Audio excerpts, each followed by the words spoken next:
Professor, algum filósofo teria dito que a religião tem sucesso, pois oferece três coisas que nada mais oferece: vida após a morte, expiar a culpa e burlar as regras naturais através de milagres.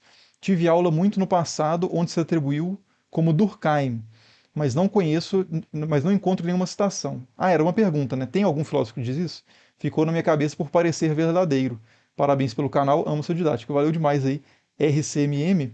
Então, eu não me lembro dessa frase, não. A religião oferece três coisas: vida após a morte, expiar a culpa e burlar as regras naturais através de milagres. Não me lembro. Sobre a frase em si, né? Vida após a morte, expiar a culpa e burlar as regras naturais. Tá, vão um por um, né? Vida após a morte tem outra coisa que oferece? Acredito que sim. Na verdade, nem todas as religiões também oferecem vida após a morte no sentido de uma continuação da nossa existência exata, quer dizer, de uma existência reconhecível como vida, né? Posteriormente. Tem ideias, por exemplo, de um retorno ao absoluto, né? Que leva a uma desindividualização, então não é uma experiência de vida individual que a gente conhece, mas outro tipo de existência. E tem muitas religiões que não prometiam vida após a morte. Por exemplo, o judaísmo antigo, o judaísmo bem antigo, né?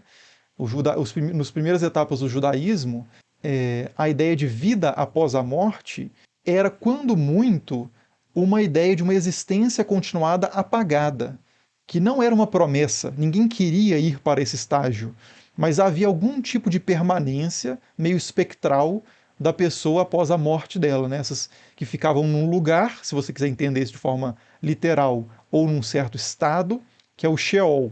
Isso se repete na Mesopotâmia, né? Que está ali do lado. A Mesopotâmia também tinha uma ideia, a gente já viu isso no vídeo sobre Gilgamesh, pelo menos, que a ideia de. Eu até pensei em fazer um vídeo sobre o inferno na Mesopotâmia, estou considerando essa possibilidade. Mas a ideia de morte na Mesopotâmia também ia muito por esse lado, né? Você continua existindo numa forma que você não quer. Seria melhor nem existir, talvez. Porque não há prazeres, é um oposto da vida, né? É uma imagem negativa da vida. Se a vida é possível ter prazeres, na morte não tem. Se a vida é ativa, agitada, vivaz, a morte é parada, silenciosa, entediante, e por aí vai, né? Então nem toda religião oferece uma esperança de vida após a morte, e há coisas que não são religiões exatamente que oferecem algum tipo de sobrevivência após a morte, mas em outro sentido. Por exemplo, por meio da descendência, por ter filhos, né? Seria a sua ascendência, eu sempre confundo isso, né? Você deixa descendentes, né? Por meio da descendência. Que é, como assim, né? O seu filho, ele é uma continuação da sua vida. Então, a pior coisa que tinha, por exemplo, para muitas culturas no passado, inclusive para os judeus ali bem da antiguidade, era ser infértil. O homem não ter filhos, a mulher principalmente não ter filhos, que era geralmente onde era colocada a culpa da infertilidade. Ainda que fosse difícil, né, estabelecer exatamente quem era o infértil do par, geralmente o ventre da mulher era considerado fechado, né? Usava-se essa expressão. E então a família, né, a continuidade do clã era uma forma de sobrevivência. Outra forma de sobrevivência, que era muito forte entre os gregos, por exemplo, ali na mentalidade heróica, que é a sobrevivência pela memória. Você derrotar, por exemplo, participar de uma guerra, que é absolutamente fundamental para a defesa ali do seu povo, da sua polis, de qualquer coisa assim. E aí você vai ser lembrado e celebrado, vão cantar canções sobre os seus feitos no futuro. Isso é uma forma de sobrevivência também, né? Porque a morte, né, esse é um tema. Eu fiz um curso recente sobre esse tema, inclusive, só que foi só ao vivo, não tem versão gravada. Mas essa é uma. Tem um autor chamado Ian Asman, que é um egiptólogo, Jann, Asman é Assman. Acho que tem um N só, talvez dois. Que ele fala sobre isso, né? Ele chama isso de, como é que era?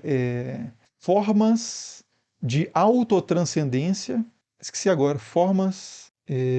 Bom, esqueci agora, mas ele desenvolve essa discussão a partir de alguns eixos que são mais ou menos esses que eu estou falando, né? Que outro tipo de forma? A monumentalização também tem a ver com a memória, que é você deixar coisas, objetos, coisas físicas, estátuas, por exemplo, pirâmides, você deixar monumentos que acabam sendo uma espécie de continuação física de você. O seu corpo perece, mas o seu mausoléu permanece, a sua tumba permanece, a sua pirâmide permanece, a sua estátua permanece, a sua máscara mortuária permanece. Então essa tentativa de manutenção da fisicalidade assim após a morte também, né? Uma tentativa de derrotar a, a condenação biológica que todos nós temos, né, de perecermos algum dia. Então tem várias estratégias, né, espirituais, barra psicológicas, barra sociais para sobreviver após a morte. O segundo ponto, né, é que não necessariamente são religiosas, às vezes são. Expiar a culpa. Tem outra coisa que promete expiar a culpa.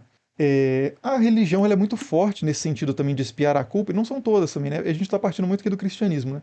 E do judaísmo em certa medida, mas expiar a culpa, ela é muito eficaz em expiar a culpa. Quando você diz Deus te perdoa, é talvez até mais forte do que dizer o juiz te perdoa, coisa do tipo. Mas o modelo da expiação divina é a expiação terrestre, né? É você ser perdoado pela pessoa que, em relação a quem você fez alguma coisa que você se sente culpa. Quando essa pessoa é você mesmo, você tem que se perdoar, também pode ser um exercício mais difícil. Mas eu acho que socialmente, né, existem formas de expiação da culpa também. Que, claro, né, essa culpa pode chegar a um ponto insustentável que a pessoa, as sociedades, né, até na verdade, criam ritos para conseguir dar conta daquela culpa, que tem a ver com o fenômeno propriamente da expiação, propriamente especificamente no judaísmo, do bode expiatório, por exemplo. Né? Você transfere ritualmente a culpa das pessoas para um bode, leva ele até o deserto, né, para que ele se perca, e aí a culpa vai embora. Né? E a última coisa, né, burlar as regras naturais. As religiões prometem isso, mas não só as religiões, né? A magia promete isso. O pensamento positivo, de certa forma, promete isso, né? Pensando num fenômeno um pouco mais recente, de mentalizar as coisas, né?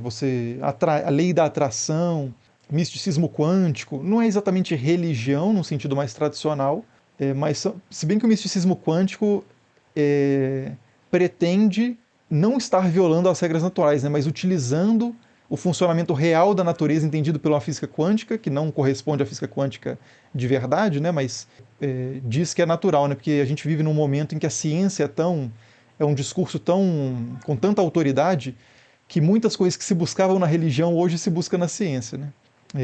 É um discurso mais autorizado, mais autoritativo do que muitas vezes a religião. Mas as nossas necessidades são as mesmas, físicas, psicológicas, sociais. Então essas grandes questões que as religiões atendiam no passado, hoje a ciência tenta de alguma forma atender, né? E muitas vezes com métodos que não são apropriados, nem muitas questões não são possíveis de se resolver pelo método científico, mas acaba se forçando a ciência a responder essas coisas, né? Como por exemplo, por esses fenômenos aí conhecidos como misticismo quântico, e por aí vai, né? Enfim, acho que a gente já ficou muito tempo aqui nessa pergunta, né? Mas é isso, ótima pergunta, não sei de quem é a frase, mas deu para falar algumas coisas.